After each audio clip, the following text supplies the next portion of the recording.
అక్కడ పూజ చేస్తారు. చిదరం విష్ణుం శశివర్ణం చతుర్భుజం ప్రసన్నవదనం జాయే సర్వ విఘ్నోపశాంతయే నామాలు. ఓం కేశవాయ స్వాహ, ఓం నారాయణ స్వాహ, ఓం మాధవాయ స్వాహ, ఓం గోవిందాయ నమః, ఓం విష్ణవే నమః, ఓం మధుసూదనాయ నమః, ఓం త్రివిక్రమాయ నమః, ఓం వామనాయ నమః, ఓం శ్రీధరాయ నమః, ఓం ఋషికేశాయ నమః, ఓం పద్మనాభాయ నమః, ఓం దామోదరాయ నమః, ఓం సంకర్షణాయ నమః, ఓం వాసుదేవాయ నమః, ఓం ప్రద్యుమ్నాయ నమః, ఓం పురుషోత్తమాయ నమః, ఓం అధక్షజాయ నమః, ఓం నరసింహాయ నమః, ఓం అచ్యుతాయ నమః, ఓం జనార్దనాయ నమః, ఓం ఉపేంద్రాయ నమః, ఓం హరయే నమః, ఓం శ్రీకృష్ణ పరబ్రహ్మణే నమః.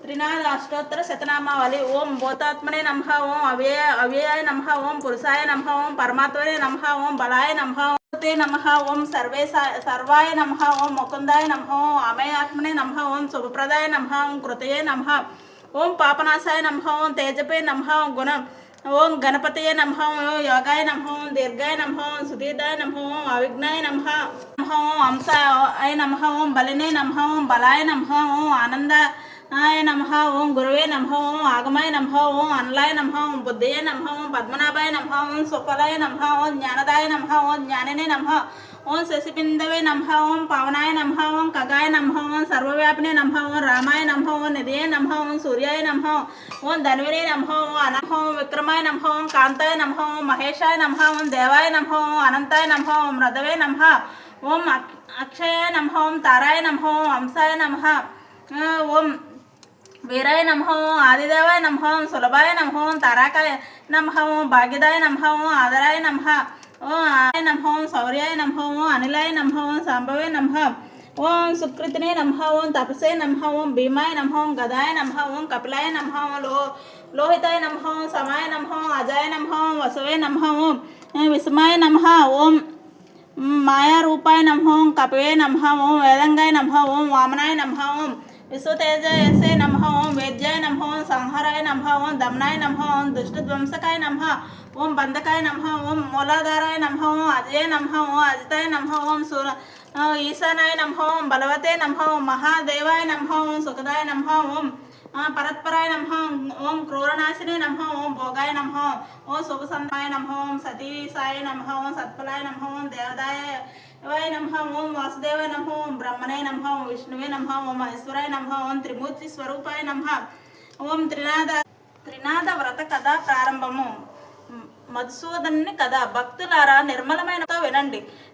ఈ త్రినాథుల చరిత్రను మాటిమాటికి వినను అమృతం వలె నుండును. శ్రీపురం అనే గ్రామం నందు మధుసూదనుడు ఒక బ్రాహ్మణుడు ఉండేవాడు. మిక్కులు దరిద్రుడగుడిచే భిక్షం ఎత్తుకొని జీవించేవాడు. ఆ బ్రాహ్మణునకు ఒక కుమారుడు జన్మించును. తల్లికి పాలు లేనందున పిల్లవాడు ఎలా బతుకగలడు? పాలు చాలనందున ఆ బాలుని శరీరము దినదినము కృషించుచున్నది. ఆ బాలుడు చిక్కిపోవచున్నందున ఆ బ్రాహ్మణుని భార్య పెనిమిటితో నిట్లు పలికిన, అయ్యా, నేను చెప్పుటి మాట శ్రద్ధగా వినండి. మన పిల్లవానికి పాల నిమిత్తము పాలు గల ఆవును ఒకటి తీసుకురండి అని చెప్పగా ఆ మాట విని భర్త ఏమని చెప్పుచున్నాడంటే, ఓసి, నీకు వెర్రి పట్టినదా? మనం చూడగా కడుబేదవారము. పాలు ఇచ్చే ఆవు ఎలాగ దొరుకుతుంది? ధనరత్నములు మన వద్ద లేవు. నేను లోకంలో ఏ విధంగా గణ్యతను పొందుతాను? ఎవరికైతే ధన సంపదలు కలిగి ఉండునో వారికే లోకమంతా మర్యాదలు చేస్తుంది. అట్టివారికే లోకమంతా భయపడతారు. మన వంటి భేదవాన్ని ఎవరు చూస్తారా అని బ్రాహ్మణుడు చెప్పాను. భార్య మిగిలి దుఃఖించినదే, ఓ బ్రాహ్మణ దేవుడా, నీవు మా వంటి బీదవారింట్లో ఈ బిడ్డను ఎందుకు పుట్టించినావు? ఏమి తిని ఈ బిడ్డ బ్రతుకుతాడు? ఈ శిశు హత్య నాకు చుట్టుకుంటుందని దుఃఖించుచుండగా పిల్లవాడిని గోసొచ్చి ఏమీ తోచక ఆ బ్రాహ్మణుడు చింతాక్రాంతుడై విచారించి తన ఇంట్లో ఉండిన కమండలము వగైరా చిల్లర సామాన్లు సంతలో అమ్మిన సొమ్ము 5 జాగ్రత్తగా పట్టుకొని వెళ్ళి భార్య చేతికి ఇవ్వగా ఆమె ఆ సొమ్ము చూసి సంతోషించి పెనిమిటిని చూసి, అయ్యా, ఈ సొమ్మును తీసుకొని వెళ్ళి పాలిచ్చే ఆవును కొని తీసుకురండి అని చెప్పినది. అట్లు భార్య చెప్పిన మాటల ప్రకారం ఆ బ్రాహ్మణుడు ఆ రూపాయలు పట్టుకొని గ్రామము తిరిగిన. ఇట్లు తిరుగుచూ పెద్ద భాగ్యవంతుడు సావుకారు ఉండే గ్రామంకు వెళ్ళిన. ధనధాన్యాలు పరిపూర్ణమై కుబేరునితో ఆ సావుకారు సరిసమానంగా ఉన్నాడు. అతని ఆవులన్నీ పాలతో నిండి ఉన్నవి. దైవఘటన మాత్రం మరో విధంగా ఉన్నది. అతని ఆవులలో బోధ అనే ఆవు ఉండును. అది మిగుల దుష్టబుద్ధి గలది. బయటకు మేతకు వెళ్తే పొరల వ్యవసాయంలో చొరబడి తినివేస్తుంది. ఒక దినము సావుకారు చూస్తుండగా చొరబడి పండిన పంటను తినివేయుచుండును. అది చూచి సావుకారు అతి కోపంతో, ఇంకా దీని ముఖం చూడకూడదు, ఆవును ఇప్పుడే అమ్మివేస్తాను, ఇది 50 రూపాయల ఖరీదు గల ఆవు అయినప్పటికీ 5 రూపాయలకి ఇస్తానని సావుకారు అనగా, ఆ 5 రూపాయలు నేనే ఇస్తాను, ఆవు దూడ రెండును నాకు ఇప్పించండి అని ఆ బ్రాహ్మణుడు అనగా, వెర్రి పట్టిందా అని సావుకారు అంత బ్రాహ్మణుడు, మీరు సావుకారులై ఉన్నారు, మీ మాట మీరు నిలుపుకోండి, మాట తప్పితే మీరు అసత్యవంతులు అవుతారు అన్నాడు. ఆ బ్రాహ్మణుడు అన్న మాటలు సావుకారు విని తన మదిలో విచారించి తెలియక అనివేసినాను, ఈ బ్రాహ్మణుడు ఎక్కడి నుండి వింటున్నాడో, ఈ ఆవును అతనికి ఇవ్వకపోతే నాకు అసత్యం ప్రాప్తించును కదా అని బ్రాహ్మణుని చూచి చెయ్యి చాచినాడు. వెంటనే సొమ్ము పుచ్చుకొని ఆవును దూడను బ్రాహ్మణునికి సావుకారు ఇచ్చివేయగా ఆవును దూడను తోలుకొని అచ్చటి నుండి బయలుదేరి తన ఇంటికి వచ్చి వేసినాడు. బ్రాహ్మణ స్త్రీ చంద్రుని చూచిన కళ్ళు వల్లే సంతోషించిన. వెంటనే పాలు పితికి కుమారునికి పోసి ఆనందం పొందినది. ఇట్లు కొన్ని దినములు గడిచిన తర్వాత ఆవు ఎటుపోయినదో కనిపించలేదు. ప్రొద్దు ఆవు రాకపోవటం చూచి బ్రాహ్మణుడు వెదకపోయినాడు. వీధుల్లోనూ సమీపంలో ఉన్న వ్యవసాయ భూములలోనూ చూచిను, ఆవు కనిపించలేదు. తెల్లవారగానే నిద్ర మేలుకొని ఆవును వెదుగుటకై బయలుదేరి కొంత దూరం నడిచి వెళ్ళి తోటలోని ఒక చెట్టును చూచినాడు. మధుసూదనునకు త్రినాథ దేవుడు దర్శనమిచ్చుట. అది ఒక గొప్ప మర్రి చెట్టు, పైన 3 మనుషులు కూర్చొని ఉన్నారు. వారు వరుసగా బ్రహ్మ విష్ణు మహేశ్వరులు, వారే త్రిమూర్తులు. అటువంటి చెట్టు క్రింద బ్రాహ్మణుడు కూర్చొని ఆయాసం తీర్చుకొని లేచిపోవచుండగా త్రిమూర్తులు బ్రాహ్మణుతో, ఓ విప్రుడా, నీ మనసుకు ఎందుచేత దుఃఖము కలిగినది, నీవు ఎక్కడికి వెళ్ళుచున్నావు, ఆ సంగతి మాతో చెప్పు అనగా బ్రాహ్మణుడు చేతులు జోడించి, అయ్యా, నేను కడు పేదవాడిని, భిక్షమెత్తుకొని బ్రతికేవాడిని, నాకు ఒక ఆవు ఉన్నది, అది కనిపించట్లేదు. ఈ దినము శ్రీపురంలో సంత ఆగుచున్నది, ఆ సంతకు వెళ్ళి వెతికిదను, ఎవరైనా దొంగలించి తీసుకొని పోనట్టయినా ఆ సంతలోని అమ్ముతారు కదా. త్రినాథ స్వాములారా, ఈ ఉద్దేశంతోనే నేను ఆ ఆవును వెతుక్కుంటూ వెళ్ళుచున్నాను అని తన సంగతి చెప్పిన. అది విని బ్రాహ్మణులకు, త్రిమూర్తులు ఎలాగూ సంతకు వెళ్ళుచున్నావు కనుక మా నిమిత్తము ఏమన్నా కొన్ని అడిగి త్రిమూర్తులు ఇట్లా అన్నారు, 1 పైసా గంజాయి, 1 పైసా ఆకు చెక్క, 1 పైసా నూనె మాత్రం తెచ్చి ఇమ్మని చెప్పారు. ఆ మాటలు విని బ్రాహ్మణుడు ఏమని చెప్పుచున్నాడంటే, ఓ త్రిమూర్తులారా, నాకు పైసాలు ఎక్కడ దొరుకును, నేను బేదవాడిని కదా, భిక్షం ఎత్తుకొని జీవించుచున్నాను అని అనగా త్రిమూర్తులు ఏమి చెప్పుచున్నారంటే, ఓ బ్రాహ్మణుడా విను, అదిగో అంటూ పొద కనిపించుచున్నది కదా, దాని మొదట 3 విని బ్రాహ్మణుడు వెళ్ళి ఆ గోరంటు గడ్డి మొదల పైకి లాగేసరికి 3 పైసలు దొరికినాయి. ఇంకా ఉండునేమని ఆ చెట్టును ఇంకను పైకి చూచి త్రినాథుల వారు, బ్రాహ్మణుడా,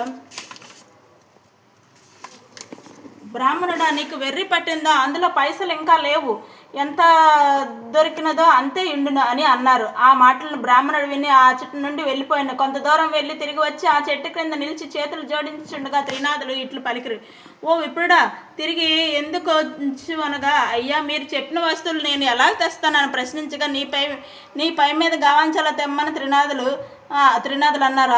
అందులకు బ్రాహ్మణుడు, గావంచాల నూనె ఎలా ఉంటుంది, మీరు జగత్కర్తలు నాతో కపటంగా చెప్తున్నారా అని అనగా, ఓయి, నీతో కపటంగా చెప్పలేదు, మమ్ము తలుచుకొని నూనెను గావంచాల పోసి తీసుకొని రమ్మని చెప్పగా ఆ బ్రాహ్మణుడు శ్రీపురం సంతలో ప్రవేశించినాడు. వెళ్ళి చూడగా తన ఆవు కనిపించలేదు. త్రినాథుల కరుణచే పై పంచులో నూనె నిల్చుట, ఆకులు వక్కలు గంజాయి తీసుకొని నూనె కోసం బజారునకు వెళ్ళి తెలికల వానితో 1 పైసా నూనెను ఈ గావంచల్లో పోచున్న. అందులోకి ఆ తెలకలవాడు ఆశ్చర్యపడి, ఈ బ్రాహ్మణుడు పిచ్చివాడు, కావాలని నూనె లేదు అని చెప్పినాడు. అక్కడి నుండి వెళ్ళి ఒక ముసలి తెలకల వాడిని నూనె అడిగినాడు.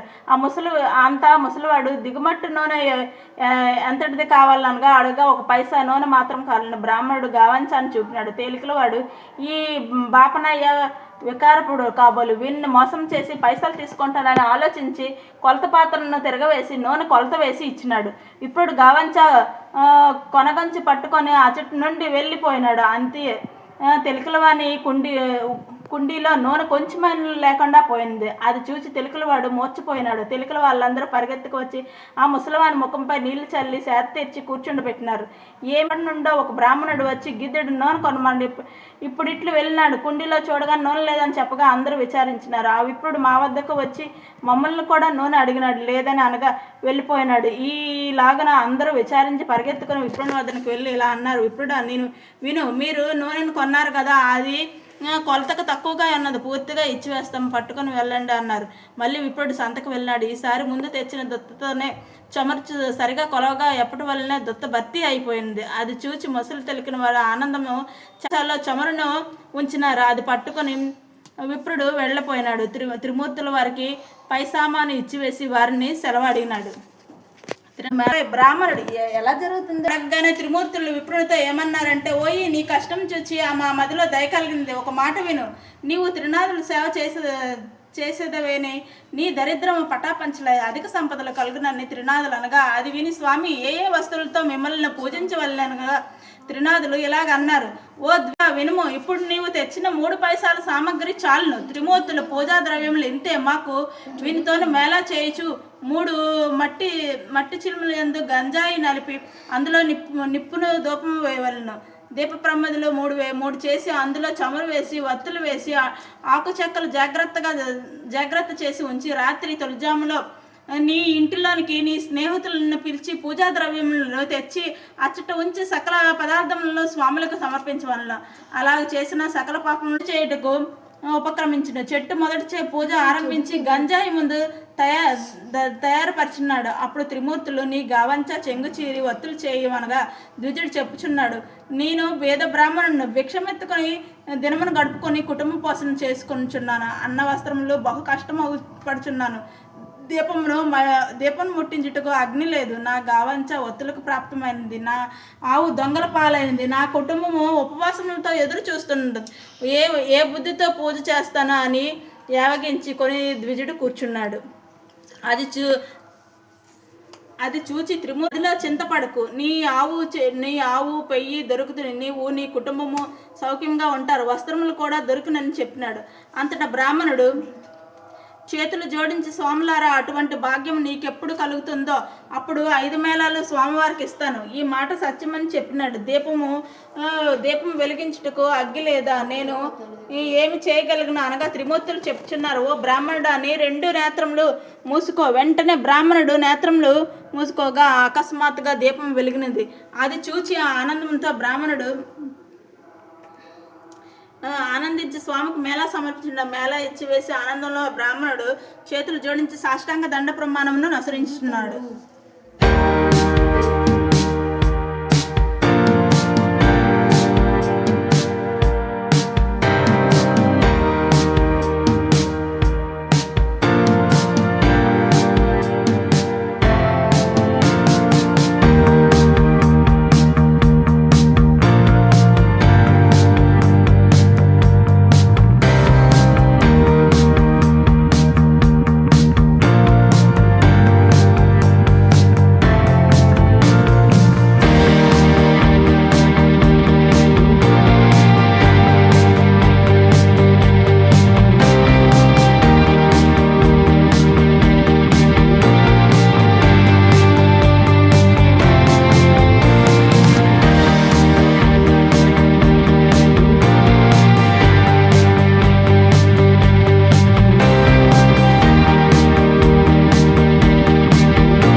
లక్ష్మీ ప్రాణనాథాయ జగన్నాథాయ మంగళం, దత్తాత్రేయ పుత్రాయ శ్రీ త్రినాథాయ మంగళం.